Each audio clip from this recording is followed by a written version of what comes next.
உங்க மாவட்டத்துல தாலுகால கிராமத்துல நடக்கக்கூடிய விஷயங்களை உடனுக்குடன் தெரிஞ்சுக்க வே டு நியூஸ் ஆப்பை டவுன்லோட் பண்ணுங்க. ஆப்புக்கான லிங்கை டிஸ்கிரிப்ஷன்ல ஷேர் பண்ணிருக்கோம். தமிழ் தடம் நேயர்களுக்கு வணக்கம். நம்மோடு உரையாட ஊடகவியலாளர் திரு கேப்ரியல் இணைந்திருக்காங்க. வாங்க பேசலாம். வணக்கம். வணக்கம். மக்களுக்கு எதனா சொல்லணுமா நீங்க? கண்டிப்பா எப்பவும் சொல்ற ஒரு விஷயம்தான். கண்டிப்பா நம்ம சேனலை மறக்காம சப்ஸ்கிரைப் பண்ணிருங்க. தொடர்ச்சியா பயங்கரமா சப்போர்ட் பண்ணிருக்கீங்க. இவ்வளோ சீக்கிரமா 1 lakh சப்ஸ்கிரைபர்ஸ் ரீச் பண்ணுவோன்னு எதிர்பார்க்கல. பட் இருந்தாலும் அந்த குரோத்தை கொடுத்துருக்கீங்க. தொடர்ந்து இனியும் சப்போர்ட் பண்ணுங்க. சொல்ல மறந்துட்டா பண்ண மாட்டேங்கிறீங்க. ஸோ கண்டிப்பா பண்ணிருங்க. மகிழ்ச்சி. இப்போ என்னன்னா, அரசியல் நிகழ்வுகளை தாண்டி தனி நபர்களை சில நேரம் டார்கெட் பண்ணுவாங்க. அது இந்த திமுக சரி, மற்ற அரசியல் கட்சிகள், அப்புறம் சித்தாந்தம் சார்ந்து யாரா இருந்தாலும் அந்த தனிநபர் தாக்குதலை தங்களுக்கு எதிராக பண்ணும்பொழுது அவங்கள டார்கெட் பண்ணி பண்ணுவாங்க. இப்பொழுது ஒருவர் டார்கெட் பண்றாங்க. யார் அப்படின்னு பார்த்தீங்கன்னா, புதிய தலைமுறையினுடைய ஆசிரியர் திரு சமஸ் அவர்களை திராவிட அந்த டீம் டார்கெட் பண்றதை நம்மளால பார்க்க முடியுது. எதனால இப்படி பண்றாங்கன்னு நீங்க நினைக்கிறீங்க? ஒரு பத்திரிகையினுடைய ஒரு பத்திரிகையாளரை ஒரு நிறுவனத்தினுடைய ஒரு ஆசிரியரை இப்படி டார்கெட் பண்றது ஒரு சரியான போக்கா? மற்றவங்க யாரும் இது கண்டிச்ச மாதிரி தெரியல. எப்படி பாக்குறீங்க இதை? நீங்க சொல்லும்போது எனக்கு ஒரு விஷயம் தான் ஞாபகத்துக்கு வருது. மைக்கேல் ஜாக்சன் உயிரோடு இருக்கும்போது எம்என்எம்னு ஒரு சிங்கர் இருக்கார்ல, எம்என்எம் மைக்கேல் ஜாக்சனை கேலி பண்ணி ஒரு சாங் ரிலீஸ் பண்றாரு. ரொம்ப மோசமா அவரை கேலி பண்ணி இந்த சாங்கை ரிலீஸ் பண்றாரு. அப்புறம் மைக்கேல் ஜாக்சன் ஒரு பேட்டியில கேட்குறாங்க, உங்களை இந்த மாதிரிலாம் பண்றாரு அப்படின்ற மாதிரி கேட்குறாங்க. அதுக்கு அவர் சொன்ன விஷயம் என்னன்னா, பெரிய மனிதர்கள் இந்த மாதிரி இண்டிவிஜுவல்ஸை டிஸ்கஸ் பண்ண மாட்டாங்க, எந்த பெரிய மனிதர்களுமே தனிநபர்களை டிஸ்கஸ் பண்ண மாட்டாங்க அப்படின்ற பாயிண்ட்டை சொல்லுவார். அவர் டைரக்டா எம்என்எம் அட்டாக் பண்ணாம இந்த ஒரு பாயிண்ட் சொல்லுவார். ஸோ சொல்லும் போது நம்ம புரிஞ்சுக்கிறது என்னன்னா, எம்என்எம் ஒரு பொடியன் அப்படின்றத அவர் சொல்றார். பெரிய மனிதர்கள் தனி மனிதர்களை இண்டிவிஜுவல் அட்டாக் பண்ண மாட்டாங்கன்றத சொல்லுவார். இஷ்யூ பேஸ்டா நீங்க பேசலாம். இப்ப நான் ஒரு கருத்து முன் வைக்கிறேன்னா அந்த கருத்தை டிஸ்கஸ் பண்ணலாம். நீங்க என்னையே டிஸ்கஸ் பண்றீங்கன்னா உங்க தராதரம் அதுதான். நீங்க என்ன டிஸ்கஸ் பண்றீங்கன்னா அப்ப நீங்க என்னையே ஒரு பெரிய இஷ்யூவா நீங்க மாத்துறீங்க, என்ன டிக்னிஃபை பண்றீங்கன்னு நீங்க பார்க்கலாம். ஸோ இந்த கூட்டம் பாத்தீங்கன்னா இப்ப சமஸை போட்டு அடிச்சிட்டு இருக்காங்க, சமஸ்னு. நீங்க ஆக்சுவலா என்ன பண்றீங்கன்னா சமஸை டிக்னிஃபை பண்றீங்க, அவரை ஒரு பெரிய இடத்துல வைக்கிறீங்க, இஷ்யூவை வைக்க வேண்டிய இடத்துல இண்டிவிஜுவலை வைக்கிறீங்க. ஸோ அந்த விஷயத்தை நீங்க பண்ணும்போது உங்களோட தராதாரம் என்ன அப்படின்றது தெரியுது. உங்களுக்கு பெரிய பெரிய விஷயங்களை பார்க்கறதுக்கான பார்வை இல்லை. இங்க தமிழ்நாட்டில் என்ன பிரச்சனைகள் இருக்கு, இந்தியா லெவலில் என்ன பிரச்சனைகள் இருக்கு, குளோபல் லெவலில் என்ன பிரச்சனை இருக்கு, இதெல்லாம் பார்க்கறதுக்கான கெப்பாசிட்டி உங்களுக்கு இல்லை. இண்டிவிஜுவலை பர்சனலா நீங்க அட்டாக் பண்ணிட்டு இருக்கீங்க. அப்புறம் எப்பவுமே ஒரு இண்டிவிஜுவல் இன்னொரு இண்டிவிஜுவலை பர்சனலா அட்டாக் பண்ணாலே நீங்க புரிஞ்சுக்கலாம் இவனோட தராதரம் இவ்வளவுதான்றத புரிஞ்சுக்கலாம். அதுதான் பேசிக் யார்ட்ஸ்டிக். இப்பெல்லாம் நான் டிவியில டிபேட் பார்க்கும்போது நான் அதான் யோசிப்பேன். சில நேரங்களில் சில நபர்கள் பார்த்தீங்கன்னா ரெகுலரா இண்டிவிஜுவலா பர்சனல் அட்டாக் பண்ணிக்கிட்டே இருப்பாங்க, சில நபர்கள் லைட்டா தெரியாம அட்டாக் பண்ணுவாங்க. ஸோ இந்த மாதிரி இண்டிவிஜுவல் லெவல்ல பர்சனலா ஒருத்தர் அட்டாக் பண்ணிட்டு இருக்காருனாலே அவருக்கு பெரிய விஷயம் இல்லைன்றதை நீங்க புரிஞ்சுக்கலாம். ஸோ இவருக்கு சரக்குல அதை கவர் பண்றதுக்காக இண்டிவிஜுவல் லெவல் அட்டாக் பண்ணிட்டு இருக்கார், அதான் பொருள். ஸோ அந்த வகையில் இப்ப திராவிட ஆதரவு யூடியூப் சேனல்ஸோட லேட்டஸ்ட் டார்கெட் சமஸ் சரியான ஜேர்னலிஸ்ட் இல்லையா, அவரோட சேனல்ல இருக்க ஸ்கிரீன்ஷாட்லாம் போடுறாங்க. பழனிசாமி அவர்கள் இபிஎஸ் அவர்களை சப்போர்ட் பண்ணி நிறைய போஸ்ட்லாம் வந்துட்டு இருக்கான். ஸோ அதெல்லாம் ஊடக தர்மம் இல்லையா? இப்ப திமுகவை ஆதரித்து எவ்வளவு சேனல் இருக்காங்க, அந்த கட்சியை ஆதரிக்கிறதுக்குன்னே எக்ஸ்க்ளூசிவா பெரிய சேனல்கள்லாம் இருக்கு. அந்த சேனல்ல இருக்கக்கூடிய வீடியோஸ்லாம் நீங்க ஸ்கிரீன்ஷாட் எடுத்து போட்டீங்கன்னா எப்படி இருக்கும்? அவங்க என்னைக்காவது ஏதாவது ஒரு பாயிண்ட்ல திமுகவை விமர்சிச்சு பேசியிருக்காங்களா? ஸோ அதெல்லாம் உங்களுக்கு பெரிய ஒரு பிரச்சனையா படல. அதெல்லாம் நடக்கும்போது ஜேர்னலிசமுக்கு பாதிப்பா உங்களுக்கு தெரியல. இப்ப இந்த ஒரு சேனல் எலெக்ஷன் நெருங்கும் போது லைட்டா திமுகவை டச் பண்றாங்க. லைட்டா, பெருசாலாம் அட்டாக் பண்ணல. நீங்க புதிய தலைமுறையை பாருங்க, பெருசாலாம் ஒன்னும் அட்டாக் பண்ணல. அவங்க தூய்மை பணியாளர் பிரச்சனை எல்லாம் எடுத்துலாம் ஒன்னும் பெருசா பேசல, முடிஞ்சதுக்கு அப்புறம் தான் பேசினாங்க. ஸோ லைட்டா ஒரு ஸ்டெப் எடுத்து வைக்கும் போது இவங்களுக்கு எல்லாம் கோவம் வருது. ஸோ முதல்ல புரிஞ்சுக்க வேண்டிய விஷயம் என்னன்னா, இந்த குரூப் இருக்குல்ல, இந்த குரூப்புக்கு சுயமா மைண்டு கிடையாது, சுயமா சிந்திக்கக்கூடிய கெப்பாசிட்டியும் கிடையாது. ஸோ இந்த குரூப் இன்னைக்கு களத்துல இறங்கி இவ்வளவு தூரத்துக்கு வேகமா ஆக்ட் பண்ணிட்டு இருக்குன்னா எதுக்காக இந்த வேலையை செய்ய வைக்கிறாங்க இந்த குரூப் அப்படின்ற கேள்வி இருக்கு. இப்ப என்ன நடக்குதுன்னு பார்த்தோம்னா, இப்ப ஒரு பெரிய ஒரு ஆன்டி இன்கம்பன்சி கிரியேட் ஆக ஆரம்பிக்குது. ஸ்லோவா என்ன ஆகுது, ஒரு நெகட்டிவ் மூட் கரூருக்கு அப்புறம் ஸ்டார்ட் ஆகுது. அரசுக்கு பெரிய ஒரு சிக்கலை ஏற்படுத்துது. யூஸ்வலா என்ன ஆகும்னா எலெக்ஷனுக்கு முன்னாடி திடீர்னு ஒரு பாயிண்ட்ல பட்டுன்னு மீடியாலாம் திரும்பிடும் கவர்மெண்ட்டுக்கு எதிராக. 2014 நம்ம அது பார்த்தோம். பட்டுன்னு பார்த்தீங்கன்னா தூக்கி போட்டு பயங்கரமா அட்டாக் பண்ண ஆரம்பிச்சிருவாங்க. ஒரு பயங்கரமான ஒரு நெகட்டிவ் வேவ் அது கிரியேட் பண்ணிடும். ஸோ அப்போ ஸ்டார்டிங்லேயே அதை ஸ்டாப் பண்ண வேண்டிய ஒரு தேவை இருக்கு. புதிய தலைமுறைன்ற ஒரு சேனல் ஸ்லைட்டா இப்போ அந்த பக்கம் நகர்ந்து போறாங்க, விமர்சிக்க ஆரம்பிக்கிறாங்க. அதான் முளையிலேயே கிள்ளணும். எடுத்த உடனே அவங்களுக்கு ஒரு பாடத்தை கற்பிக்கணும். ஸோ இந்த குரூப் ஃபுல்லா இறங்கி அட்டாக் பண்றாங்க புதிய தலைமுறையை. ஃபர்ஸ்ட் புதிய தலைமுறை வந்து அரசு கேபிள்ல இருந்து நீக்கப்படுது அப்படின்ற செய்திகள்லாம் வருது. அது பெரிய ஒரு கான்ட்ரவர்சியா மாறுது. அதுக்கப்புறம் இண்டிவிஜுவலா சமஸ் அட்டாக் பண்ணப்படுறார். அங்க வேலை செய்யக்கூடிய சமஸையும் அடுத்தது டார்கெட் பண்றாங்க, ஒரு பத்திரிகையாளரையும் டார்கெட் பண்றாங்க. ஸோ இதுதான் மெசேஜ். இந்த சைடு நீங்க போகக்கூடாது, நரேட்டிவ் மாறக்கூடாது, லைட்டா மாற ஆரம்பிக்குது, அதை இப்பவே ஸ்டாப் பண்ணிடணும் அப்படின்றதுதான் அவங்க செய்ய நினைக்கக்கூடிய விஷயம். பட் இந்த விஷயத்த செய்யறதுக்கு இறக்கி விடப்பட்ட ஆட்கள் இருக்காங்க பாருங்க, இந்த ஹைனாஸ், இந்த திராவிட ஹைனாஸ் இருக்காங்க பாருங்க, இவங்களோட கிரெடிபிலிட்டியை கம்ப்ளீட்டா இழந்துட்டாங்க. இவங்கெல்லாம் இன்னைக்கு இன்ஃப்ளூயன்சஸே கிடையாது. இவங்களுக்கு நேத்து இருந்த கெப்பாசிட்டி இன்னைக்கு இல்லை. அதிமுக ஆட்சியில் இருக்கும்போது நிறைய இஷ்யூஸ் எடுத்து பேசினாங்க, கவர்மெண்ட்டை விமர்சிச்சு பேசினாங்க. அப்போ ஒரு ஆக்டிவிஸ்ட் மோட்ல இருந்தாங்க, அதை மக்கள் ரசிப்பாங்க. அதிகாரத்தை தைரியமா கேள்வி கேட்கக்கூடியவர்களா அரசு மக்கள் எப்பவுமே அதை ரசிப்பாங்க. அந்த வகையில இந்த இன்னைக்கு ஹைனாஸா இருக்கக்கூடியவங்களுக்கு அன்னைக்கு ஒரு ரெஸ்பெக்ட் சொசைட்டில இருந்தது. அன்னைக்கு அவங்கள இன்ஃப்ளூயன்சஸா இருந்தாங்க, அவங்க சொல்லக்கூடிய விஷயங்களை மக்கள் கேட்பாங்க அப்படின்ற இடத்துல இருந்தாங்க. இன்னைக்குலாம் இவங்க இன்ஃப்ளூயன்சஸாவே இல்லை. இன்னைக்கு திமுக காரங்க மட்டும்தான் இவங்க சொல்லக்கூடிய விஷயத்தை கேட்பாங்க, திராவிட ஆதரவாளர்கள் மட்டும்தான் இவங்க சொல்லக்கூடிய விஷயங்களை கேட்பாங்க. ஸோ இவங்க இன்னைக்கு இறங்கி சமஸை பர்சனல் அட்டாக் பண்றதால சமஸுக்கு ஒரு பிரச்சனை கிடையாது. இன்ஃபேக்ட் மக்கள் எப்படி பார்ப்பாங்கன்னா, சரி ஏதோ கரெக்டா பண்ணியிருக்காரு போல அவரு, அதனாலதான் இவங்கெல்லாம் கோச்சிக்கிறாங்கன்ற மாதிரி தான் பார்ப்பாங்க. நான் ஏற்கனவே சொன்ன மாதிரி நீங்க சமஸ் அப்படின்ற இண்டிவிஜுவலை டிக்னிஃபை பண்றீங்க, அது பெருசா உங்களுக்கு தான் இது பேக் ஃபயர் ஆகும். ஸோ இவங்க கம்ப்ளீட்டா அவங்களோட கிரெடிபிலிட்டி இழந்துட்டாங்க. ஒரு இன்ஃப்ளூயன்சர்னா யாரு? இப்ப திமுகவை சப்போர்ட் பண்றதுக்குன்னு சில ஹார்ட் கோர் ஃபாலோவர்ஸ் இருப்பாங்க, என்டிகேவை சப்போர்ட் பண்றதுக்கு சில ஹார்ட் கோர் ஃபாலோவர்ஸ் இருப்பாங்க, பிஜேபிக்கும் அதே மாதிரியான ஃபாலோவர்ஸ் இருப்பாங்க. அவங்கள நீங்க இன்ஃப்ளூயன்ஸே பண்ண முடியாது. நீங்க என்ன சொன்னாலும் அவன் கேட்க மாட்டான். நீ என்ன சொன்னாலும் என் கட்சி தாண்டா கரெக்ட் அப்படின்ற ஸ்டாண்ட்ல தான் அவங்க இருப்பாங்க. நீங்க யாரை இன்ஃப்ளூயன்ஸ் பண்ணலாம்னா, மெஜாரிட்டி மக்கள் ஒரு 60 to 80% வந்து ப்ரோஸ் அண்ட் கான்ஸை பார்ப்பாங்க, ரைட், சாதக பாதகங்கள்லாம் பார்த்து முடிவெடுப்பாங்க. அவங்க உங்களோட கருத்தை சீரியஸா எடுக்கிறாங்கன்னா நீங்க இன்ஃப்ளூயன்சர். ஸோ நான் ஒரு இஷ்யூல ஒரு ஸ்டாண்ட் எடுக்கணும், அப்ப நான் பிரபுவோட வீடியோவை பார்க்கிறேன், பிரபு என்ன சொல்றார், ரைட், ஏன்னா பிரபு கரெக்டா தான் சொல்லுவாரு அப்படின்ற நம்பிக்கையில அவங்க வந்து பாக்குறாங்கன்னா நீங்க தான் இன்ஃப்ளூயன்சர். ஆனா இப்ப இங்க திராவிட ஹைனாஸை பொறுத்தளவுல அந்த மாதிரி மக்கள் இவங்களை சீன்றதே கிடையாது. இப்ப இவங்களோட ஸ்ட்ரென்த்தே இப்ப என்னன்னா, திராவிட ஆதரவாளர்கள் மட்டும்தான் இவங்களை பாக்குறது. இவங்க அந்த திராவிட ஆதரவாளர்கள் அந்த சின்ன வட்டத்தை தாண்டி இன்னைக்கு இவங்களால வெளில போக முடியல. ஸோ அதனால இவங்களோட எண்ணம் என்னவா இருக்குன்னா, மீடியாவோட அந்த செயல்பாடுகள் லைட்டா மாற ஆரம்பிக்குது எலெக்ஷன் கிட்ட வரும்போது, அதை ஸ்டாப் பண்ணுன்றதான் இவங்க எண்ணமா இருக்கு. ஆனா அதை செய்யறதுக்கான சக்தி இவங்க கிட்ட இருக்கான்னு பார்த்தா கிடையாது. இந்த லாஸ்ட் 4 yearsல இவங்களோட கிரெடிபிலிட்டியை கம்ப்ளீட்டா இழந்துட்டாங்க. இன்ஃப்ளூயன்சஸா இவங்க இல்ல, ப்ரொபகண்டா டூலா இருக்காங்க அவங்க. இன்னொன்று, நம்மளை யாரெல்லாம் ஆதரிக்கிறாங்களோ அவங்க சில டைம் நம்மளை விமர்சிக்கும் பொழுது அது கடந்து போகிறது தான் நான் நல்லது அப்படின்னு பார்க்குறேன். நீங்கள் சொல்கிற மாதிரி இந்த திராவிட ஹைனாக்கள் இருக்காங்க இல்லையா, ஸோ இவங்க என்ன பண்ணுறாங்க அப்படின்னா, இந்த 4 வருஷத்தில் ஒரு பெரிய கூட்டத்தை திமுகவுக்கு எதிராக மாற்றிருக்காங்க. ஒரு சின்ன சின்ன விஷயங்கள் அவங்க பேசும்போது அதை நீங்கள் கடந்து போயிருந்தீங்க அப்படின்னா அவங்க இந்த விஷயத்துல பேசியிருப்பாங்க, அடுத்த விஷயத்துல அவங்க ஆதரிச்சிருப்பாங்க, அதாவது திமுகவையோ திராவிடத்தையோ வந்து ஆதரிச்சிருப்பாங்க. ஆனா ஒரு பெரிய கிரௌடை வந்து திமுகவுக்கு எதிராக, திராவிடத்துக்கு எதிராக திருப்பினதுல இந்த கூட்டத்துக்கு ஒரு பெரிய பங்கு இருக்குன்னு நினைக்கிறேன். அது எப்படி ஒரு பர்சனல் அட்டாக் வந்து ஒரு லைஃப் லாங் அவங்களுக்கு ஒரு ஒரு நெருடலாவே தானே இருக்கும்.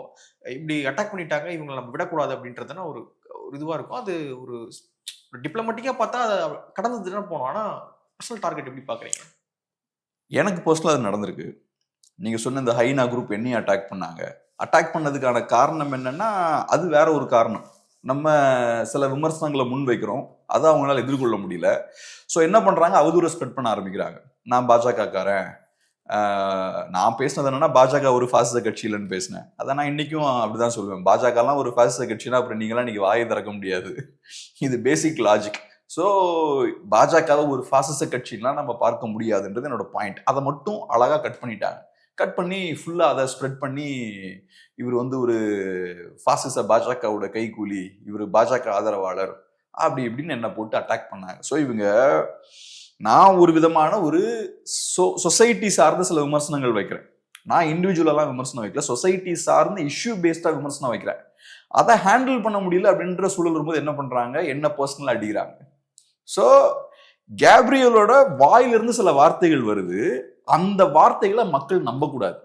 அப்ப என்ன பண்ணும், கேப்ரியலோட கிரெடிபிலிட்டியை உடைச்சிடணும். கேப்ரியல் ஒண்ணுமே இல்லை. கேப்ரியல்ன்ற இண்டிவிஜுவல் மோசம், அவன் பாஜக காசு வாங்கிட்டு வேலை பார்த்துட்டு இருக்கான், அவன் ஒரு பாசிச கைகூலி அப்படின்னு நீங்க என்னோட பர்சனல் இமேஜையும் என்னோட கிரெடிபிலிட்டியும் உடைச்சிட்டீங்கன்னா என் வாயிலிருந்து வரக்கூடிய வார்த்தைகளுக்கு வேல்யூ இருக்கு. இல்ல, நான் இப்படி மாற்றி கேட்கறேன். இப்போ என்ன அப்படின்னா, நீங்க விமர்சனம் பண்றீங்க, உடனே உங்களுக்கு கூப்பிட்டு நீங்க சொல்றது கரெக்ட் தான் அப்படின்னு சொல்லிட்டு உங்களுக்கு கொஞ்சம் அனுசரணையா அவங்க போனாங்க அப்படின்னா, நீங்க அடுத்த தடவை என்ன பண்ணீங்க அப்படின்னா, அந்த வார்த்தையை சொல்ல தயக்கப்படுவீங்க. நம்ம இவ்வளவு தூரம் பண்றோம், ஆனாலும் நம்மள அனுசரியா பாக்குறாங்க, சரி அடுத்த தடவை ஏன் இந்த ஃபோர்ஸ்ல அவங்க அட்டாக் பண்ணணும்னு நீங்க நினைப்பீங்க இல்லையா? ஸோ அப்படிதானே அவங்க ஹேண்டில் பண்ண, டிப்ளமேட்டிக்கா ஹேண்டில் பண்ணான்னு நினைக்கிறேன். உங்கள்கிட்ட கார்னர் பண்ணா நீங்க இன்னும் தானே அக்ரெசிவா மாறுவீங்க. கருணாநிதி அப்படிதான் பண்ணார். இப்போ உதாரணத்துக்கு ஒரு 5-6 இயர்ஸ் முன்னாடி நான் ஒரு புக் ஒன்று படித்தேன், இயக்குனர் ஆவது எப்படின்னு. 5-6 இல்லை, அதுக்கு முன்னாடியுமே இருக்கும், சின்ன புக் தான். அந்த இயக்குனர் வந்து டைரக்டர் சரண் இருக்கார்ல, காதல் மன்னன் படம் பண்ணாருன்னு நினைக்கிறேன், டைரக்டர் சரண் ஒருத்தர் இருக்கார்ல, அவரோட அசிஸ்டண்டா ஒர்க் பண்ணவர். எனக்கு இவங்களாம் யாருன்னு எனக்கும் தெரியாது, அந்த புக்கு பிடிச்சதுக்கு அப்புறம் எனக்கு இந்த கதையெல்லாம் தெரியும். அந்த இயக்குனர் அவர் அசிஸ்டன்ட் டைரக்டர் தான் போய் சேர்றாரு. அவரோட கருத்துக்களை பதிவு பண்றாரு. அவரு அசிஸ்டன்ட் டைரக்டரா ஒர்க் பண்றதுக்கு முன்னாடி ஒரு பத்திரிகையாளராக இருந்திருப்பாரு போல.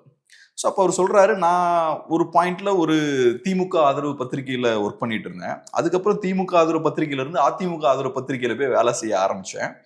அப்புறம் கருணாநிதி அவர்களை சந்திச்சு ஏதோ ஒரு விஷயத்துக்காக அங்க போறேன். அப்போ உடனே கேட்டாராம், என்னையா எதிர்கட்சியோட பத்திரிகையில போய் சேர்ந்துட்டியா அப்படின்னு கேட்டாராம். சரி சரி நல்லா ஒர்க் பண்ணு அப்படின்னு சொல்லி அனுப்பி ஒரு போட்டோலாம் எடுத்துக்கிட்டோம் அப்படின்னு சொன்னார். ஸோ அவர் என்ன சொல்றாருன்னா, நான் ஒரு சாதாரண ஒரு பத்திரிகையாளர், பட் நான் என்ன ஸ்டாண்ட்ல இருக்கேன், எந்த பொலிட்டிக்கலா எங்க இருக்குன்றதை கரெக்டா அவர் ஜட்ஜ் பண்ணி பிடிச்சிட்டாரு, எந்த இடத்துல இருக்குன்றத. அதை அவர் அந்த புக்ல மென்ஷன் பண்றாரு. இது ஏன் அந்த புக்ல அவர் போடுறாரு, அது இயக்குனராவது எப்படின்றதுதான். அதுல நிறைய விஷயங்கள் போடுறாரு, போடும்போது இந்த விஷயத்தையும் கொண்டு வர்றாரு. அவர் ஒன்றும் பெரிய டைரக்டர் கடைசியில் ஆகலன்னு நினைக்கிறார், அவர் அசிஸ்டன்ட் டைரக்டர் தான் கடைசி வரைக்கும் இருந்தவர். ஸோ பெரிய மனிதர்லாம் இல்லை, பட் இருந்தாலும் கருணாநிதி அவரை இம்ப்ரெஸ் பண்ணிட்டார். அது காரணம் என்னன்னா, கருணாநிதி அவர்கள் இந்த மாதிரி நிறைய இன்ஃப்ளூயன்சஸை வாட்ச் பண்றாரு, அந்த காலத்து இன்ஃப்ளூயன்சஸ். அதுல இவரையும் வாட்ச் பண்றாரு, ஆள் இங்க இருக்கான் அங்க போறான் எல்லாத்தையும் வாட்ச் பண்றாரு. அப்புறம் அவருக்கு தெரியும் மனிதர்களுடைய இயல்பு இவ்வளவுதான் இல்லையா. ஸோ நம்ம ஒரு பெரிய இடத்துல இருக்கும், சாதாரண மனுஷன் அவனோட டெய்லி கம்பல்ஷன்ஸ் இருக்கும்ல, ஒவ்வொரு நாளும் ஒவ்வொரு விஷயங்கள் தேவைகள் இருக்கும், அதுக்கேற்ற மாதிரி இங்க அங்கன்னு புது புது கம்பெனிக்கு அவன் போயிட்டு இருப்பான். அதெல்லாம் புரிஞ்சுக்கிறாரு. புரிஞ்சுக்கிட்டு சரி அங்க போயிட்டா கொஞ்சம் பார்த்து நல்லா பண்ணு அப்படின்ற. ஸோ நீங்க எதிரி இடத்துல இருந்தாலுமே இவரை நீங்க அந்த வன்மத்தோட அட்டாக் பண்ண மாட்டீங்க. அதான் எதிரியாக்க விரும்பல. ஆமா, ஆப்போசிட்ல தான் இருக்காரு, ஆனா இவரை எதிரியா பார்க்க மாட்டாரு அவரு. அதான் என்கிட்ட ஒரு கம்யூனிஸ்ட் சொல்லுவார், கம்யூனிஸ்ட் பார்ட்டியில இருந்து ஒரு கம்யூனிஸ்ட் என்கிட்ட சொல்லுவார், முக்கியமான ஒரு விஷயம் என்னன்னா, முதல்ல ஒருத்தனை எதிரி ஆக்க கூடாது. அப்படி ஒருத்தன் எதிரியா இருக்கான்னா அவன் நம்மளை எதிர்க்கக்கூடிய அந்த இன்டென்சிட்டி இருக்கும்ல, அதை முடிஞ்ச அளவுக்கு கம்மியாக்க பார்க்கணும், எதிரி ஆக்கக்கூடாது. அப்படி ஒருத்தன் எதிரியா இருக்கான்னா அவனை தேவையில்லாம நோண்டி பேசி அவன் ஈகோவை ஹர்ட் பண்ணி ஃபுல் ஃபோர்ஸ்ல நம்ம கிட்ட வர மாதிரியான வேலைகள் பார்க்கக்கூடாது. அந்த இன்டென்சிட்டி கம்மி பண்றதுக்கான வேலைகள் பார்க்கணும் அப்படின்ற ஒரு பாயிண்ட் சொல்லுவார். நீங்க சொல்றது ஏறக்குறைய அந்த விஷயம் தான் இல்லையா. இப்ப கருணாநிதி அவர்களால் அது ஏன் செய்ய முடியுதுன்னா, அவர் ஒரு லீடர், பவர்ஃபுல்லான லீடர், பிளஸ் எப்படின்னா ஒரு பொலிட்டிக்கல் அனிமலும் கூட. இந்த மாதிரி பவர் தேர்ஸ்டியா இருக்கவங்க என்ன பண்ணுவாங்க, கீழே இருந்து மேல வந்தவங்க அதிகாரத்தை கையில வச்சுக்கணுன்றதுக்காக ரொம்ப ப்ரோஆக்டிவா இருப்பாங்க, பயங்கர எக்ஸ்ட்ரீம் ஒர்க்கர்ஸா இருப்பாங்க. கருணாநிதி அவர்கள் பத்தி நான் கேள்விப்பட்டது என்னன்னா, திடீர்னு நைட் இல்ல காலையில 2-3 மணிக்கெல்லாம் ஃபோன் பண்ணி கலைஞர் டிவில நாளைக்கு என்ன ப்ரோக்ராம் போடுவீங்கலாம் கேட்பாராம். ஸோ அதனால சேனல் ஹெட்லாம் கையில இந்த FPCம்பாங்கல்ல அதை கையிலேயே வச்சிருப்பாங்களாம். ஸோ அவ்வளவு தூரத்துக்கு எக்ஸ்ட்ரீம் ஒர்க்னு ஒர்க்கஹாலிக்கும்பாங்களா, அந்த மாதிரி இருக்கிறது. அப்படி இருக்கும்போது எல்லாத்தையுமே சுற்றி எல்லாத்தையுமே வாட்ச் பண்ணிட்டு இருக்கிறது, ஏன்னா அதெல்லாம் இவங்களை அஃபெக்ட் பண்ணும்ல. இவங்களோட பார்வை என்னவா இருக்கு, இவங்களோட கருத்துக்கள் என்னவா இருக்கு, யார் நமக்கு எதிராக திரும்புறாங்க, இதெல்லாத்தையும் ரொம்ப பயங்கர கான்சியஸா வாட்ச் பண்ணுவாங்க. ஸோ அதெல்லாம் பண்றதுனாலதான் இந்த விஷயத்த பண்ண முடியுது. ஸோ ஒருத்தன் நமக்கு எதிராக போறான்னா அவனை முடிஞ்ச அளவுக்கு கூலா கூப்பிட்டு காம் பண்ணி அனுப்புற விஷயங்கள் பண்றாங்க. இது போக நான் இன்னொன்னு சொல்றேன், நேத்து நான் ஒரு வீடியோ பார்த்தேன். ஜோர்டன் பீட்டர்ஸ்ன்ற ஒரு சைக்காட்ரிஸ்ட் இருக்கார், ரொம்ப ஃபேமஸான ஒரு சைக்காட்ரிஸ்ட், நான் நிறைய தடவை பேசியிருக்கேன் அவரை பத்தி. அவரோட ஒரு ஷார்ட்ஸ் பார்த்தேன் ஃபேஸ்புக்ல. அதுல அவர் சொல்றாரு, இப்போ ஒருத்தங்களை நீங்க கன்வின்ஸ் பண்றீங்கன்னா குறைந்தபட்சம் அவரை கன்வின்ஸ் பண்றதுக்கான ஒரு கெப்பாசிட்டி உங்ககிட்ட இருக்கணும், அதுக்கான நியாயங்கள் உங்ககிட்ட இருக்கணும். அதெல்லாம் எதுவுமே இல்லாம ஃபுல்லா ஃபோர்ஸ் பண்ணி உங்க விருப்பப்படி செயல்பட வைக்கிறீங்கன்னா ஒண்ணு நீங்க திறமை இல்லாத ஆளுன்னு அர்த்தம், ரெண்டாவது நீங்க ஒரு சர்வாதிகாரி ஆயிட்டீங்கன்னு அர்த்தம். ஸோ அதனால இப்ப பிரபுவை நான் என் வழி கொண்டு வரணும்னா அதை கொண்டு வருவதற்கான ஏதோ ஒரு நியாயம் என்கிட்ட இருக்கணும். பிரபுகிட்ட போய் நான் கன்வின்ஸ் பண்ணி பேசி எடுத்து ஏதோ கொஞ்சமாவது பிரபு இந்த பக்கம் இழுக்கிறதுக்கான நியாயங்கள் என்கிட்ட இருக்கணும். அது எதுவுமே இல்லாம நான் டக்குன்னு கத்தி எடுத்து கழுத்துல வைக்கிறேன்னா ஒண்ணு அது என்னோட தராதரத்தை காட்டுது, என்கிட்ட கெப்பாசிட்டி இல்லைன்றதை காட்டுது, ரெண்டாவது நான் ஒரு சர்வாதிகாரி அப்படின்றதையும் அது காட்டுது அப்படின்ற பாயிண்ட் அவரு ஜோர்டன் பீட்டர்சன் பேசியிருப்பார். ஸோ அது ரொம்ப முக்கியமான ஒரு வாதம் நினைக்கிறேன். இப்ப நீங்க சொன்னீங்க இல்லையா, சமஸ் மாதிரியான ஒரு இண்டிவிஜுவல் இப்படிலாம் போய் நெருக்க வேண்டிய அவசியமே இல்லை. இந்த ஹைனா குரூப்புக்கு வேற வேலை கிடையாது, யார வேணாலும் போய் கடிக்கும். இவங்களுக்கு ஒரு ஐடியாலஜியும் கிடையாது, கொள்கையும் கிடையாது, ஒண்ணும் கிடையாது. இவங்க தான் பண்றாங்கன்னு நினைக்கிறீங்க நீங்க? இல்ல அதான் சொல்றாங்க, இவங்களுக்கு ஒண்ணுமே கிடையாது, எதுக்கு போய் பண்ண போறான்? ஓகே, சும்மா ரோட்ல டக்குன்னு ஒரு நாய் போய் கடிக்குது, அதுக்கு என்ன அஜெண்டா இருக்கும்? இவங்க அந்த மாதிரி தான். நம்ம இவங்களை அட்டாக் பண்றதுல பிரயோஜனமே கிடையாது, இவங்க ஒண்ணுமே கிடையாது. மேல இருந்து சொல்லி பண்றாங்க, ஏதோ ஒரு இன்ஸ்ட்ரக்ஷன் எங்க இருந்தோ ஏதோ ஒன்று வருது, யாரோ ஒருத்தங்க ஏதோ ஒன்று சொல்றாங்க, இவங்க ஏதோ ஒன்று பண்றாங்க, அவ்வளவுதான். இந்த ஹைனாஸுக்கு இண்டிபெண்டான திங்கிங் பிரெயின் கிடையாது. ஸோ அதனால இவங்களுக்கு இண்டிபெண்டான திங்கிங் பிரெயின் ஒருத்தனுக்கு இருந்ததுன்னா அவன் இந்த மாதிரிலாம் இதை பண்றது அதை பண்றதுன்னு கண்டதெல்லாம் பண்ண மாட்டான், கொஞ்சம் புத்திசாலித்தனமா செயல்படும். ஸோ இவங்களை பத்தி பேசுறதும் இவங்களை அட்டாக் பண்றதும் ஒரு பிரயோஜனம் கிடையாது. ஸோ அதனால நீங்க சொன்ன மாதிரி இப்போ நிறைய எதிரிகள் இந்த மாதிரி ஆர்டிஃபிஷியலா உருவாக்கப்படுறாங்க. இது தேவையே இல்லாத ஒரு விஷயம். இந்த ஹைனாஸ் கடிச்சா நார்மலா இருக்கவனுக்கு இரிட்டேட் ஆகும். ஏன்னா இது அந்த மாதிரியான கூட்டம். பாருங்க, நம்ம கூட அவங்களோட நேமை யூஸ் பண்ண மாட்டேங்கிறோம். அது காரணம் என்னன்னா அவங்க அவ்வளவு சீப்பான ஆட்கள். அவங்க பேரை யூஸ் பண்றது கூட நமக்கு மரியாதையா இருக்காது. அவங்கள பத்திலாம் டிஸ்கஸ் பண்றது நமக்கு அவ்வளவு ரெஸ்பெக்டபிளான ஒரு விஷயம் கிடையாது. அதனால அவங்க நேமை கூட நம்ம யூஸ் பண்ண மாட்டேங்கிறோம். அந்த லெவல்ல இருந்துட்டு எல்லாரையும் போய் அட்டாக் பண்றது. இப்போ இன்னொரு பார்வை என்ன அப்படின்னா, ஒரு பத்திரிகையாளர், சமஸ் அப்படின்ற ஒரு பத்திரிகையாளர் ஒரு நிறுவனத்தினுடைய ஒரு ஆசிரியரை இப்படி ஓப்பனா டார்கெட் பண்ணி அடிக்கிறாங்க, கார்னர் பண்றாங்க, புள்ளி பண்றாங்க. இவ்வளோ வீடியோஸ் வந்துகிட்டு இருக்கு, பதிவுகள் வந்துகிட்டு இருக்கு, இதெல்லாம் வந்துட்டு இருக்கு. ஆனா இன்னொரு பக்கம் பாத்தீங்கன்னா அதே மெயின் ஸ்ட்ரீம் மீடியால ஒர்க் பண்ணக்கூடிய சக பத்திரிகையாளர்கள், சங்கங்கள் எல்லாம் சைலண்டா இருக்காங்க.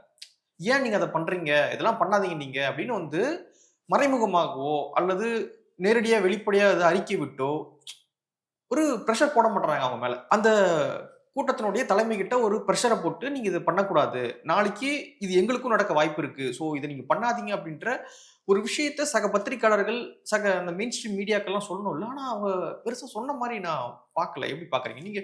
அடிவானே நீங்க அடி வாங்கிக்கோங்க அப்படின்ற மாதிரி தான் அவங்க வேலையை பார்த்துக்கிட்டு இருக்க மாதிரி இருக்கு.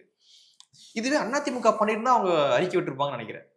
அதிமுகவோ இல்லை மற்ற பிஜேபியோ மற்ற கட்சிகளோ பண்ணியிருந்தா வந்திருக்குன்னு நினைக்கிறேன். எப்படி பாக்குறீங்க?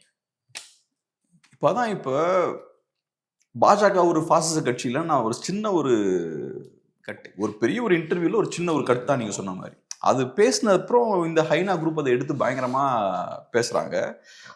அதுல ஒரு சீனியரான ஒரு பத்திரிகையாளர் தான் அவரும், நீங்க சொன்ன இந்த சங்கத்துல எல்லாம் தலைவராக இருக்கக்கூடிய ஒரு பத்திரிகையாளர்.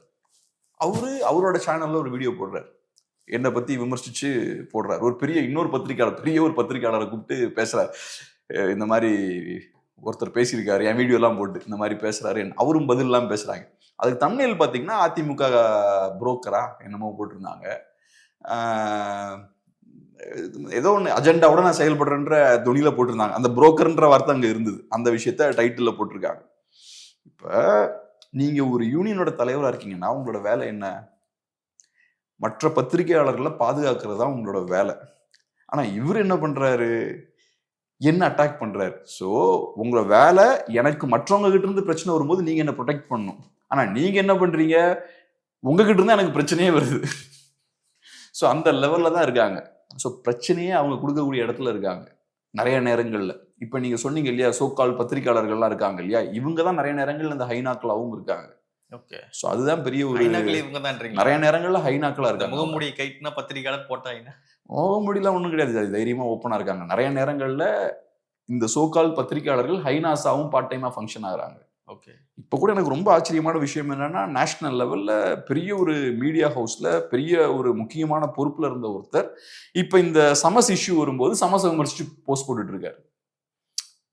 அதெல்லாம் எனக்கு ரொம்ப ஆச்சரியமா இருக்கு. அதே பத்திரிகையாளர் என்னையும் விமர்சிச்சு வீடியோ எல்லாம் போட்டார் இந்த ஃபேசிசம் பத்தி பேசினப்ப. அவர் எப்பவும் பார்த்தீங்கன்னா சேகுவராவை பத்தி பேசுவாரு, மார்க்ஸை பத்தி பேசுவாரு, லெனின், கால் மார்க்ஸ்ன்னு அவர் பேசிட்டு இருப்பாரு. இந்த இடத்துல அவரோட கம்யூனிசம்லாம் என்ன ஆச்சுன்னு தெரியல. கம்யூனிசம்ன்றது என்ன? அரசுக்கு எதிரான சித்தாந்தம் தானே. ஒரு கம்யூனிஸ்ட் எப்படி அரசோட சேர்ந்து போக முடியும்? அப்போ கம்யூனிஸ்ட் இல்லைன்றீங்க. இங்க கம்யூனிசம் ஒரு சைட்ல பேசிப்பானுங்க, அரசோடையும் பயங்கர ஐக்கியமா இருப்பானுங்க, இங்க இருக்கிற ஆளும் வர்க்கத்தோடையும் பயங்கரமா சேர்ந்து இருப்பாங்க. நம்ம விமர்சிச்சா நம்மளையும் வந்து கடிப்பானுங்க. டேய், குறைந்தபட்சம் நீ எனக்காவது அந்த ஃப்ரீடமை கொடுக்கணும்ல. நீ தான் அங்க போய் சரண்டர் ஆயிட்ட. குறைந்தபட்சம் எனக்கு கொஞ்சமாவது பேசிக் ஃப்ரீடம் கொடுக்கணும்ல. அதையும் கொடுக்காம என்னையும் வந்து கடிச்சா என்ன அர்த்தம் அது? அப்புறம் நீ எப்படா கம்யூனிஸ்டா இருக்க முடியும்? அரசுக்கு எதிரான ஒரு சித்தாந்தம் கம்யூனிசம். ஆனா கம்யூனிசமையும் பேசிட்டு இவனுங்க ஆளும் வர்க்கத்தை சப்போர்ட் பண்ற விதம் இருக்கு பாருங்க, அதெல்லாம் நம்மளை வந்து பிரமிக்க வைக்குது. இப்ப நான்லாம் எப்பவும் உங்களை என்னால கன்வின்ஸ் பண்ண முடியுமோ முடியலையோ, ஒரு ஸ்டாண்ட் எடுக்கிறனா அது எனக்கு நியாயமா இருக்கணும். என்ன நான் முதல் கன்வின்ஸ் பண்ணிக்கணும். நான் கம்யூனிசம் பேசிக்கிட்டு நான் கவர்மெண்ட்டையும் சப்போர்ட் பண்ணி கவர்மெண்டோட ஒரு பார்ட்டா இருந்து ஆளும் வர்க்கத்தோட பார்ட்டா இருக்கேன்னா அது எனக்கே நியாயமா தெரியாதுல்ல, அபத்தமா இருக்குல்ல. ஆனா அந்த மாதிரியான ஒரு ஸ்டாண்ட் அவங்க எடுத்துட்டு ஜாலியா இருக்காங்க. இப்போ இந்த ஸ்டாண்டு இறுதியான கேள்வி தான், இதை பற்றியான இறுதியான கேள்வி. எனக்கே கொஞ்சம் அன்ஈஸியா இருக்கு, என்னன்னா இவங்களை பத்தி எல்லாம் இவ்வளவு பேசிட்டு இருக்கமேன்னு. ஆமா, கேள்வியில ஒரு கருத்து தான் இது. வந்து டிப்ளமேட்டிக்காவும் தப்பு, எத்திக்கலாவும் தப்பு. கரெக்டா? தப்பு, அவ்வளவுதான். எல்லா ஆங்கிள்லயுமே தப்பு தான். இது பண்ணக்கூடாது. ஒரு ஹைனாவா இருக்கிறது சோசியல் பாயிண்ட் ஆஃப் வியூல இருந்து பார்க்கும்போது தவறு தவறு தவறு. ஒரு ஹைனா பாயிண்ட் ஆஃப் வியூல இருந்து பார்க்கும்போது அசிங்கம், கேவலம். இந்த மாதிரியான ஒரு பொழப்பு பண்றதுக்கு சும்மா இருக்கலாம். ஹைனாவா இருக்கிறது அசிங்கம் தான் அது. இப்போ சொசைட்டியில் நிறைய தொழில்கள் இருக்கு, அதெல்லாம் பண்றது கேவலம் இல்லை, அந்த மாதிரி தான் அதுவும். ஸோ அதனால டெஃபினட்டா தப்புன்ற ஒரு வார்த்தை போதும். ரொம்ப மோசமான ஒரு காரியம் தான். இண்டிவிஜுவலா ஒருத்தனை எவனாவது அட்டாக் பண்றானாலே அது அந்த அந்த அட்டாக் பண்ணக்கூடிய ஆள்கிட்ட பிரச்சனை இருக்குன்னு அர்த்தம். இப்போ நம்மளே இந்த தொழில இருக்கோம், நம்மளை பத்தி வெளியில தப்பா பர்சனலைஸ்டா ரூமர் ஸ்ப்ரெட் பண்றாங்க, அட்டாக் பண்றாங்கன்னா அவர்கிட்ட ஏதோ பிரச்சனை இருக்குன்னு அர்த்தம். இப்போ நானும் அதுல ரொம்ப கவனமா இருப்பேன். என்கிட்ட இப்போ ஒருத்தர் வந்து பேசுறாரு, பக்கத்து வீட்டுக்காரனை பத்தி தப்பா பேசுறாருன்னா எனக்கு தெரிஞ்சிடும் உடனே, ரைட், எங்கேயோ சிக்கல் இருக்கு அவங்க கிட்ட. இண்டிவிஜுவலா இன்னொருத்தனை காலி பண்றதுக்காக என்கிட்ட இப்படி பேசுறாங்கன்னா அப்ப ரைட், நம்ம கொஞ்சம் கவனமா இருக்கணும்.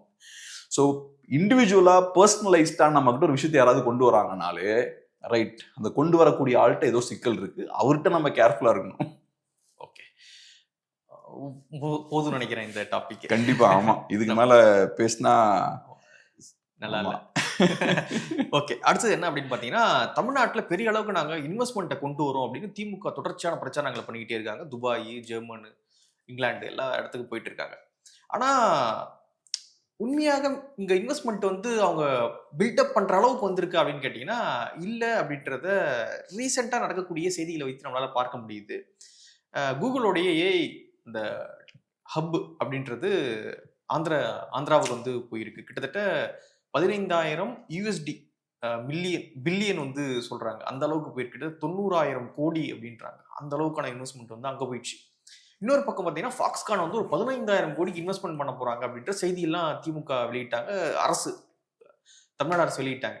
ஆனா பாத்தீங்கன்னா அந்த நிறுவனம் மறுத்திருந்தாங்க, இல்லைங்க இது போன ஆண்டு போட்டதுங்க, இப்போ நாங்க மீட் பண்ணும்பொழுது, அதாவது 2-3 நாளைக்கு முன்னாடி நாங்க முதல்வரை மீட் பண்ணும்பொழுது அப்படியான அக்ரிமெண்ட்லாம் எதுவும் நாங்க போடல, இது போட்டுவே ஒரு வருஷம் ஆயிடுச்சு அப்படின்னு வந்து அவங்க மறுக்கிறாங்க. ஸோ எப்படி பாக்குறீங்க, உண்மையாகவே வந்து தமிழ்நாட்டுல அந்த அளவுக்கான இன்வெஸ்ட்மெண்ட் வந்து வருதா, அல்லது ஒரு விஷயத்த வந்து போலியே கிரியேட் பண்ணிக்கிட்டே இருக்காங்களா?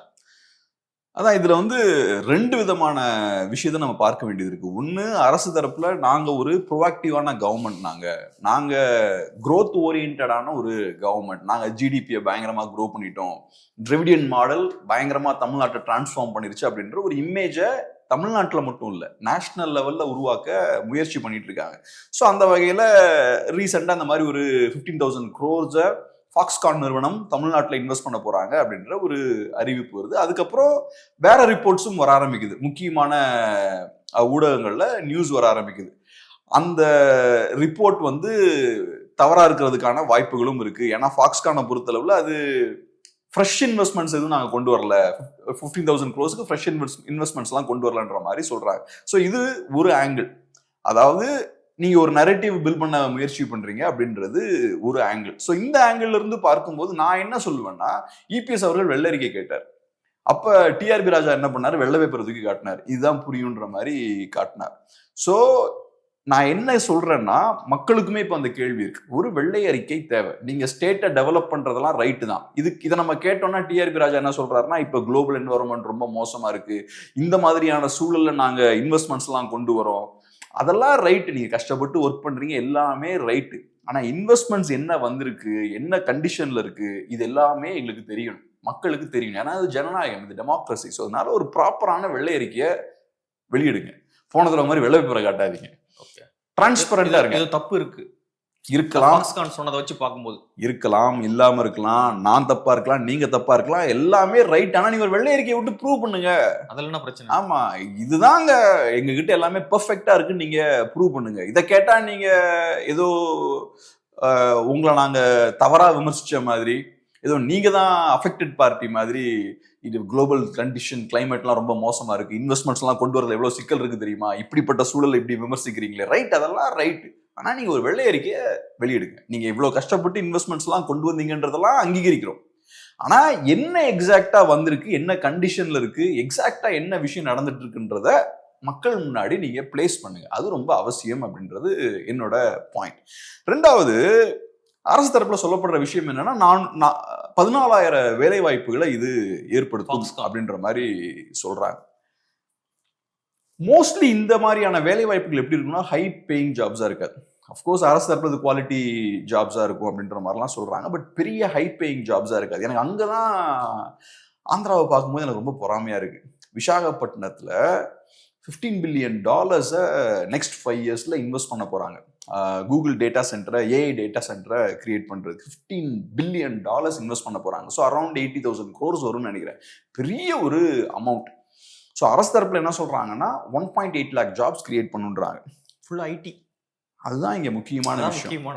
ஒன்னு, டெக்னாலஜி உங்க ஸ்டேட்டுக்குள்ள வருது. ரெண்டாவது, ஹை குவாலிட்டி ஜாப்ஸ் அது கிரியேட் பண்ணும். இவன் எல்லாம் 1-2 லட்சம் ரூபாவை சம்பாதிப்பான். நான் வந்து அந்த 1.25 லட்சம் ஜாப்ஸுமே அவ்வளவு சம்பாதிப்பாங்கன்னு நான் சொல்ல வரல. ஒரு 30,000 பேர்னு வச்சுப்போமே, ஒரு 15,000 பேர்னு வச்சுப்போமே, 1-2 லட்சம் ரூபாய் சம்பாதிக்கிறாங்கன்னு வச்சுப்போமே. அப்ப அந்த ஸ்டேட்டுக்கு அது எவ்வளவு பெரிய ஒரு பூஸ்டா இருக்கும். நாளைக்கு அவன் மாலுக்கு போவான், பர்கர் சாப்பிடுவான், எல்லாம் ஒரு கார் வாங்குவான், பைக் வாங்குவான், இன்வெஸ்ட்மெண்ட் பண்ணுவான். ஸோ அது வந்து உங்க எக்கானமிய பயங்கரமா பூம் பண்ணும். இங்க நம்ம இன்னும் அந்த பழைய ஸ்டைல்லயே இருக்கும். 15,000 ரூபாய் சேலரி. ஆமா. அதுக்கப்புறம் நான் கவர்மெண்ட் ஸ்கூல்ல காலையில ஃப்ரீ பிரேக்ஃபாஸ்ட் சாப்பிடுவேன், மத்தியானம் ஃப்ரீ லஞ்ச் நான் சாப்பிடுவேன், அப்புறம் அரசு சார்ந்தே நான் இருப்பேன். ஸோ இது வந்து பாத்தீங்கன்னா ஒரு சைக்கிள், என்ன அப்படியே ட்ராப் பண்ணி உள்ள வச்சுக்கிறது. ஸோ நான் என்ன சொல்றேன், இண்டஸ்ட்ரீஸை தாண்டி ஐடி கம்பெனிஸ்லாம் உள்ள கொண்டு வரணும். நெக்ஸ்ட் லெவலுக்கு நம்ம போகணும். இது பழைய கதை, 90s கதை. இப்போ நீங்க பண்றது மேனுஃபேக்சரிங் செக்டர்ல நீங்க புது புது இண்டஸ்ட்ரீஸ்லாம் உள்ள கொண்டு வருது. நீங்க அமெரிக்காலாம் பாத்தீங்கன்னா அதை கிளியரா பார்க்கலாம். போக போக இண்டஸ்ட்ரியல் இன்வெஸ்ட்மெண்ட்ஸ் அங்கே கம்மியாயிட்டு, இண்டஸ்ட்ரியல் ஜாப்ஸ் கம்மியாயிட்டு. இண்டஸ்ட்ரியல் இன்வெஸ்ட்மெண்ட்ஸ்ன்றதை விட இண்டஸ்ட்ரியல் ஜாப்ஸ் கம்மியாயிரு. ஒரு 80 இயர்ஸ்க்கு முன்னாடி இருந்ததை விட இப்ப கம்மியாயிட்டே இருக்கு. இப்ப மக்கள் எங்க மைக்ரேட் ஆகி போறாங்க? ஹை அண்ட் ஜாப்ஸுக்கு போறாங்க, டெக்னாலஜி சார்ந்த ஐடி இந்த மாதிரியான செக்டார்ஸுக்கு போறாங்க. நம்மளும் அங்கதான் போகணும். அங்கதான் ப்ராஃபிட் அதிகமா இருக்கு, அங்கதான் நம்ம நிறைய சம்பாதிக்க முடியும், அங்கதான் growth இருக்கு. ஆனா இதை அவங்க பண்ண மாட்டேங்கிறாங்க. ஐடி வந்து என்விரான்மெண்ட்டுக்கும் பெரிய பிரச்சனையை ஏற்படுத்தாது. அங்க தண்ணி எடுக்கிறது இல்லை, அங்க வந்து போக இப்படியான சம்திங் அந்த மாதிரியான என்விரான்மெண்ட்டுக்கும் பெரிய அளவுல பாதிப்பு கொடுக்காது, மேனுஃபேக்சரிங் கொடுக்கும். ஒன்னு, அட்வான்ஸ்ட் லேபருக்கு அங்க வேலை இருக்கு, நல்லா படிச்ச குவாலிஃபைடான ஆட்களுக்கு வேலை இருக்கு. ஸோ நம்ம அப்போ குவாலிஃபைடான ஆட்களை ப்ரொடியூஸ் பண்ண வேண்டிய தேவை நமக்கு இருக்கு. அது ஒன்று. ரெண்டாவது, நிறைய பணத்தை அது உள்ள கொண்டு வருது. இந்த 2 விஷயத்தையும் பண்ணும்போது என்ன ஆகுதுன்னா, நம்ம ஓவராலா நம்ம ஸ்டேட்டோட குவாலிட்டி அது இன்க்ரீஸ் பண்ணும். பொருளாதார ரீதியாக நம்ம பெருசா வளர்ந்து நிற்போம். நம்ம அரசு சார்ந்தா இருக்க மாட்டோம். அதுக்கப்புறம் அப்படிதான் நினைக்கிறாங்களோ, அரசு சார்ந்தா இருங்க அப்படின்னு நினைக்கிறாங்க. அரசியல்வாதிகள் அப்படிதான் யோசிப்பாங்க. அரசியல்வாதிகள் மட்டும் கிடையாது, உலகம் முழுக்க இருக்கக்கூடிய ஆளுமருக்கும் அப்படிதான் யோசிப்பாங்க. அவங்களுக்கு தெரியும் நம்ம யாரை நம்பி இருக்கோம், ஒரு ஸ்டெப்பையும் வளர்ந்தான்னா என்ன ஆகுன்றதுலாம் அவங்களுக்கு தெரியும். ஸோ அவங்க கண்ட்ரோலுக்குள்ளதான் எல்லாரையும் வைக்க ட்ரை பண்ணுவாங்க. அது எல்லாருக்குமே இருக்கும். சோவியத் யூனியனுக்கும் அது தெரியும், அமெரிக்காலையும் அந்த பார்வை இருக்கும். ஸோ அதனால பாத்தீங்கன்னா, ஹிஸ்டரி எடுத்து பாத்தீங்கன்னா, டெக்னாலஜியெல்லாம் சப்ரஸ் பண்ண கதைகள்லாம் உண்டு. புது அட்வான்ஸ்மெண்ட்ஸ்லாம் வந்தா நம்ம அப்படியே ஏத்துக்கணும்ல, அதெல்லாம் சப்ரஸ் பண்ணியிருக்காங்க. ஏன்னா புது டெக்னாலஜிலாம் வந்ததுன்னா ப்ரொடக்ஷன்ல, எக்கானமியில பெரிய மாற்றங்கள்லாம் கொண்டு வந்துடும். அப்படியான மாற்றங்கள்லாம் கொண்டு வந்தா மக்கள் டக்கு டக்குன்னு வளர்ந்து வர ஆரம்பிப்பாங்க. அதுக்கப்புறம் நம்மளை தூக்கி போட்டுருவான்றது அவங்களுக்கு தெரியும். நான் அந்த ஒய் நேஷன்ஸ் ஃபெயில்ன்ற புக் சொல்லுவேன்ல, அதுல ஒரு நல்ல ஒரு எக்ஸாம்பிள் போட்டிருப்பாங்க. இந்த மாதிரி ஃபேக்டரிஸ்லாம், இந்த மெக்கனைஸ்டு இந்த துணி நெய்கிறதுக்கான மெஷின்ஸ்லாம் வரும்போது அதை ராணி ஃபர்ஸ்ட் ஏத்துக்கல, பிரிட்டிஷ் ராணி. அது வந்துச்சுன்னா எங்க ஆளுக்கெல்லாம் வேலை போயிடும் அப்படின்றதுக்காக. ஆக்சுவலா அவங்க பயப்படுறது என்னன்னா, அவங்கள சப்போர்ட் பண்ணக்கூடிய இந்த ஆளும் வர்க்கம் இருக்கு பாருங்க, அது கையில இருந்து பவர் போயிடும், புது வர்க்கம் உருவாக ஆரம்பிச்சிடும். ஸோ அதுதான் அவங்களோட முக்கியமான பயம். ஸோ அதனால முக்கியமா எப்பவுமே ஒன்று என்னன்னா, பொருளாதார ரீதியா இப்ப நம்ம புரிஞ்சுக்க வேண்டியது என்னன்னா, நம்ம விவசாயம் பண்றோம்னு வச்சுப்போம். எனக்கு அரிசி ப்ரொடியூஸ் பண்றேன்னா, அரிசி இருக்கு, அரிசி மட்டும் என்கிட்ட இருக்குன்னா லெட்ஸே 1 கிலோ 10 ரூபாய்க்கு நான் விற்கிறேன்னு வச்சுப்போம். அந்த அரிசியை நான் பாலிஷ் பண்ணிட்டேன்னா எக்ஸ்ட்ரா ரேட் ஆகும். அந்த பாலிஷ் பண்ண அரிசியை நல்லா ஒரு கவர்ல போட்டு ஒரு லேபிள் போட்டு வித்தேன்னா இன்னும் கொஞ்சம் எனக்கு ப்ராஃபிட் அதிகமாகும். அதே அரிசியை நான் நல்லா அரைச்சு பொடியாக்கி அரிசி மாவா விற்கிறேன்னா என்னோட ப்ராஃபிட் வந்து இன்னும் இன்க்ரீஸ் ஆகும். ஸோ சாதாரண ஒரு அரிசி எப்படி அதிகப்படியான ப்ராஃபிட்டை ஜென்ரேட் பண்ணுது? அதுல நான் டெக்னாலஜி இன்வெஸ்ட் பண்ண எனக்கு ப்ராஃபிட் அதிகமாகிட்டே இருக்கு. அதுல உழைப்பை செலுத்த எனக்கு ப்ராஃபிட் அதிகமாகிட்டே இருக்கு. ஸோ நான் வெறும் அரிசியை மேனுஃபேக்சர் பண்றது பெட்டரா, அரிசியை நான் அரைச்சு நல்லா நீட்டா ஒரு பேக்கெட்ல போட்டு லேபிள் போட்டு விற்கிறது பெட்டரா? இதுல எனக்கு ப்ராஃபிட் அதிகமா இருக்கு.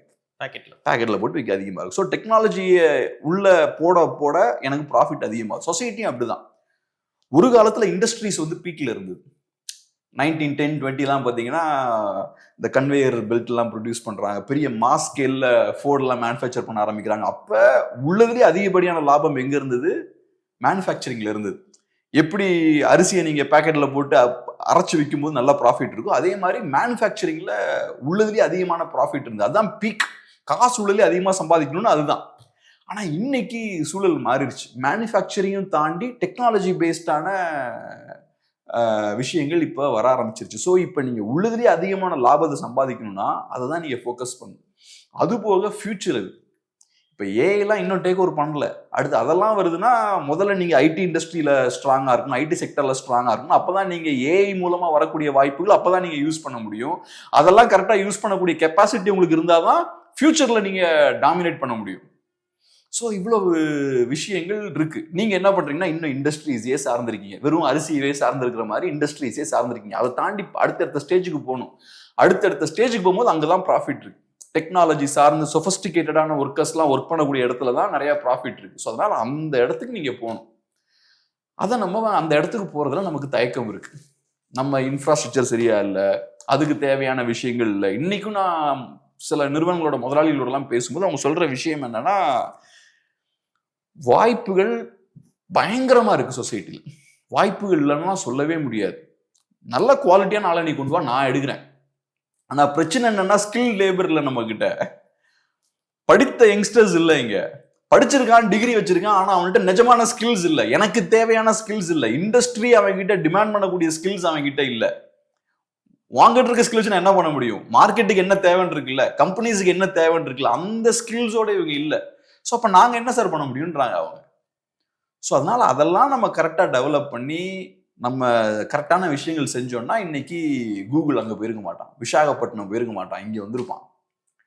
இங்கே வந்திருந்தான்னா இன்னைக்கு ஒரு 20,000 பேர் நல்லா ஹை அண்ட் ஜாப்ஸை என்ஜாய் பண்ணியிருக்கலாம். பெரிய ஒரு நேமும் கூட இல்லை அது.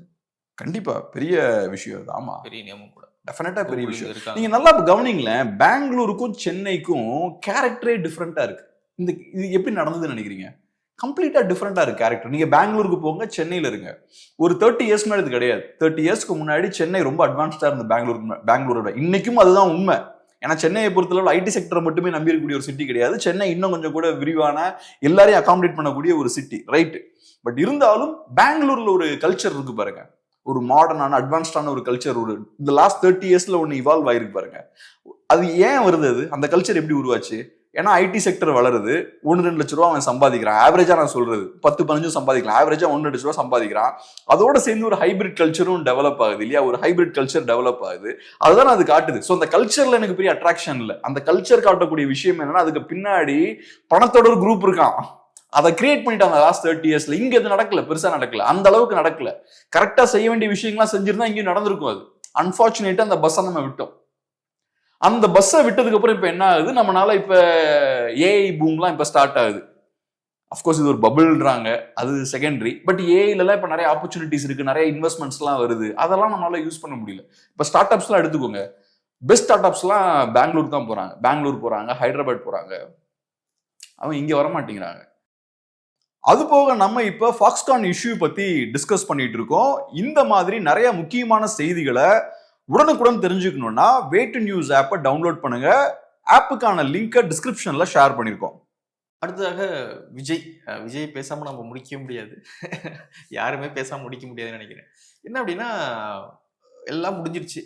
அந்த 41 பேர் உயிரிழந்தாங்க. அதுக்கப்புறம் சிபிஐக்கு மாறி இருக்கு. இப்போ ஓரளவுக்கு வந்து டிவிக்கு ரிலீஃப் கிடைச்சிருக்கு அப்படின்னு நினைக்கிறேன். புஷியானந்த் அவர்களை வந்து தொண்டர்கள் மீட் பண்றாங்க. இன்னொரு பக்கம் வந்து டிபேட்ஸ்ல அவங்களுடைய தொண்டர்கள், அந்த பேச்சாளர்கள்லாம் கலந்து கொள்ள கொஞ்சம் கொஞ்சமா ஆரம்பிக்கிறாங்க. எப்படி பாக்குறீங்க? திரும்ப நார்மலைஸ் ஆயிடுச்சா டிவிக்கு திரும்ப பழைய பாலிடிக்ஸ் பண்ண முடியுமா? எப்படி பாக்குறீங்க? அந்த கூட்டத்தை பார்க்கும்போது எனக்கு சில நேரங்கள் அருவருப்பாகவும் இருக்கு, கோபமாகவும் இருக்கு. இவ்வளவு பெரிய ஒரு அசம்பாவிதம் நடந்திருக்கு. 41 பேர் இறந்திருக்காங்க. கொஞ்சம் கூட குற்ற உணர்ச்சியே இல்லாம, கூச்ச நாச்சமே இல்லாம இப்ப எல்லா டிவிகளையும் வந்து உட்கார்ந்துக்கிறாங்க. உட்கார்ந்துட்டு பெரிய இவர் மேலதான் தப்பு, அவரு மேலதான் தப்பு, அது ஏதோ வேற எங்கேயோ நடந்த ஒரு இஷ்யூ மாதிரி, இவங்களுக்கும் அந்த சம்பவத்துக்கும் சம்பந்தமே இல்லாத மாதிரி தேர்ட் பர்சன்ல இருந்து பேசிட்டு இருக்காங்க. அங்க அப்படி நடந்துச்சு இப்படி நடந்துச்சுன்னு பேசிட்டு இருக்காங்க. அது உங்க ஈவெண்ட் சார். என்ன நடந்ததுன்னு நீங்க எக்ஸாக்டா இங்க சொல்லணும். இந்த டிவி டிபேட்ஸ்ல உட்காந்து அவங்க பேசுறதெல்லாம் பார்க்கும்போது அவ்வளவு இரிட்டேட்டிங்கா இருக்கு நமக்கு கேட்கறதுக்கு, அவங்களோட ஆர்கியூமெண்ட்ஸ் எல்லாம் கேட்கறதுக்கு. இத்தனைக்கும் பாத்தீங்கன்னா பெருசா கட்சிக்காரங்க வரல, இவங்களை ஆதரிச்சு கொஞ்சம் பேர் பேசிட்டு இருந்தாங்களே டிவில, அவனுங்களும் 2 வாரமா காணும் ஆளை.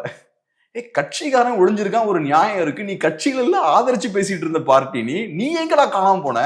சரி, நீ காணாம போன ரைட், இப்ப திடீர்னு எதுக்கு இப்ப வந்த? இந்த 2 வாரம் என்ன பண்ணிட்டு இருந்த அப்படின்னு கேட்டா, நாங்க ரொம்ப சங்கடமா இருந்தோம், எங்களுக்கு மன வருத்தமா இருந்தது, அதனால நாங்க மௌனம் கடைபிடிச்சோம் அப்படின்றாங்க.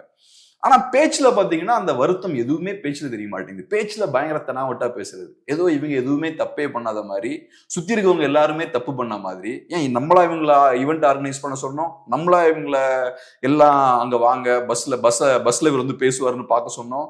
இவன் தான் ஈவெண்ட் ஆர்கனைஸ் பண்றான், ஆட்கள் இங்க தான் வர சொல்றான், இடத்த கவர்மெண்ட் கொடுக்குற இடத்த நீங்க தான் அக்செப்ட் பண்ணி அங்க போய் ஈவெண்ட் நடத்துறீங்க. எதுலயுமே உங்களுக்கு பொறுப்பு இல்லையா?